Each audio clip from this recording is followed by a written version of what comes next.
Welcome to Monday. It's March 13th, 2023. Your Day Weather Podcast being brought to you by Cowboy State Daily. Check them out at cowboystatedaily.com and also being brought to you by WYDOT.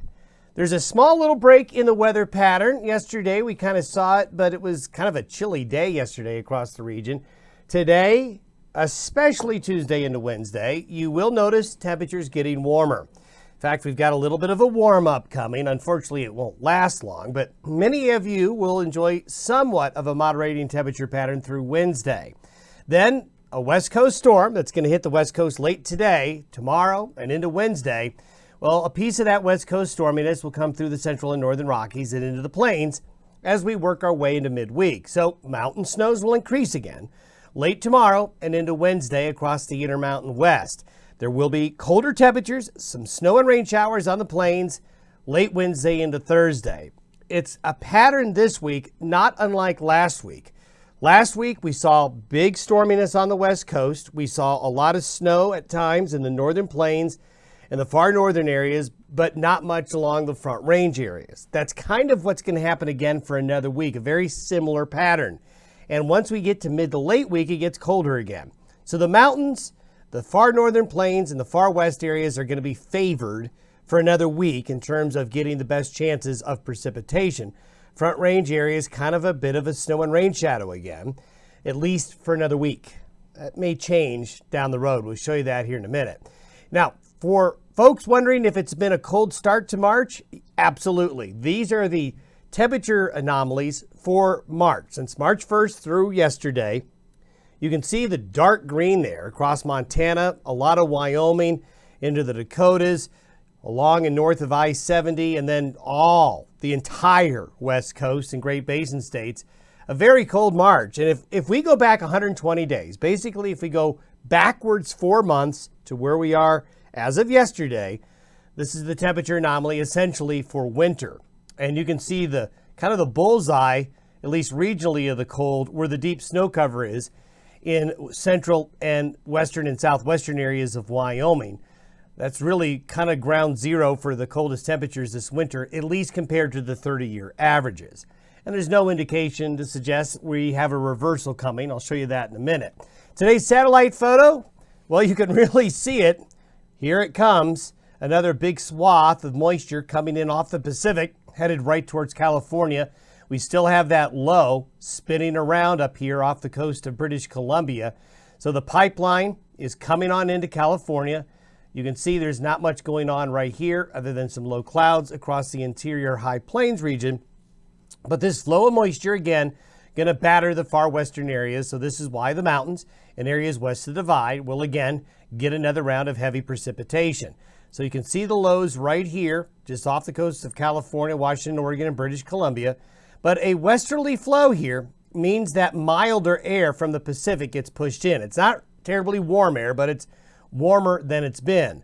This low here in the Great Lakes is going to end up becoming a deep storm tonight and tomorrow in New England. New England going to see their biggest snow event of the season. Places like Boston, the interior parts of Vermont and New Hampshire, Massachusetts, Connecticut, and New York State going to really get it, although the worst may just go north and west of New York City. Here's our temperature anomaly by Wednesday morning. So here's our warm-up. Enjoy it. Going to warm up just a little bit right there as we get a little bit of that westerly flow and a little bit of a Chinook. But as a piece of that low comes into the Great Basin, this is by late Wednesday afternoon and evening, we're going to see a change in the weather. So today through Wednesday, most of the Front Range and the region will enjoy these moderating temperatures. But as this low swings through, it'll bring another swath of snow to the high country. Some rain and snow showers will get along and east of the divide, but it blows up into a deep low. Look at this over Minnesota. It really intensifies by Friday. What this does is it changes the flow back to north again. So here we go. After a warm up, while the storm comes through fairly quickly, it intensifies to our east, and the counterclockwise spin around this low will draw Canadian air right back into the Front Range and plains again. So what does that mean? Well, that means temperatures go right back down. So this is kind of the roller coaster ride you get this time of year. These are the temperature anomalies by Friday.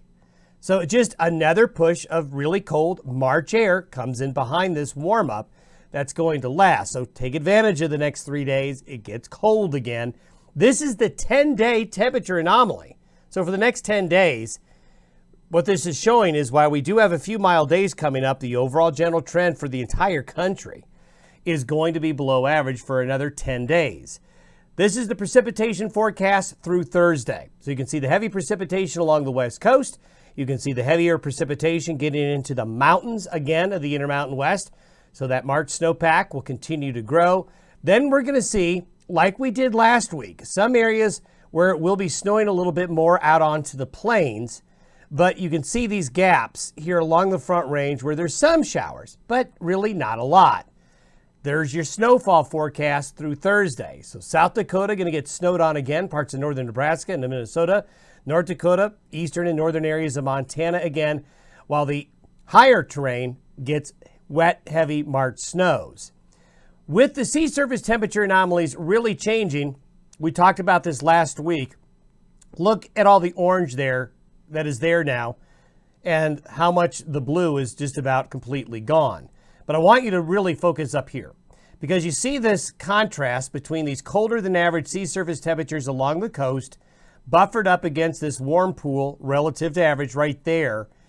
A lot of this coldness right here is basically due to what I showed you earlier, the colder than average temperatures in the western United States this winter. That has cooled off the eastern Pacific a little bit, but we have this contrast. This contrast right here will make this a breeding ground for more low pressure systems as we go through March, the rest of March, and into early April. So what I'm hinting at here is while the mountains and areas west of the divide or the northern plains are getting the bulk of the storminess right now, and there's really not a lot going along the Front Range, I think next week, mid to late next week, that'll change as we're going to start to see these storms want to come more inland and more down towards the Great Basin and for the Four Corners region in the southern plains. So for you snow lovers along the Front Range, have faith. We've got another 7 to 10 days, I think, where we're going to see most of the snow miss us. But Front Range areas at the end of March, I think it's going to be a different story. Have yourself a very good Monday. We'll see you tomorrow.